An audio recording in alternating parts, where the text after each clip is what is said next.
Hey, sports enthusiasts! Ever wondered about the extreme feats and jaw-dropping stats behind one of the world's most iconic cycling events? The Tour de France isn't just a bike race, it's a testament to human endurance and passion. Prepare to be amazed as we unpack some mind-blowing facts about this epic event and relate them to our everyday lives. Before we dive in, if you're as passionate about sports as we are, make sure to hit that subscribe button for more thrilling insights. The total distance covered in the Tour de France is usually around 3,500 kilometers, about 2,200 miles, roughly the driving distance from LA to Atlanta. That's like driving almost across the entire United States from coast to coast. It's the equivalent of making almost 88 marathons back-to-back.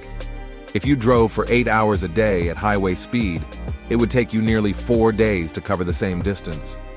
The highest point ever reached in the Tour is the Col de l'Iseran, at 2,770 meters.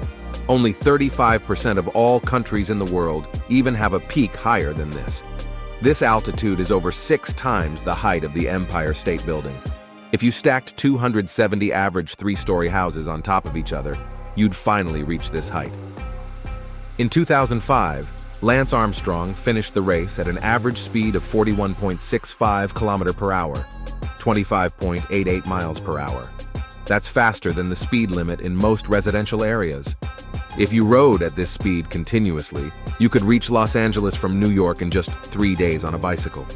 It's almost the average cruising speed of a squirrel, except he maintained it for over 2,000 miles. Did you know that riders consume an average of 6,000 calories per day, double the average person's intake? That's like eating 24 Big Macs every single day of the race. If the average person increased their intake similarly, they'd gain almost 2 pounds every day. To burn off 6,000 calories, an average person would need to walk non-stop for about 24 hours. The longest single stage was a staggering 482 kilometers, 299 miles in 1920, from Les Sables d'Olonne to Bayonne. This is more than the distance between Washington and New York City. If you walked that distance at an average pace, it would take you about 100 hours or more than 4 full days without stopping. That's almost than the entire width of the UK from its most eastern to its most western point. Woo!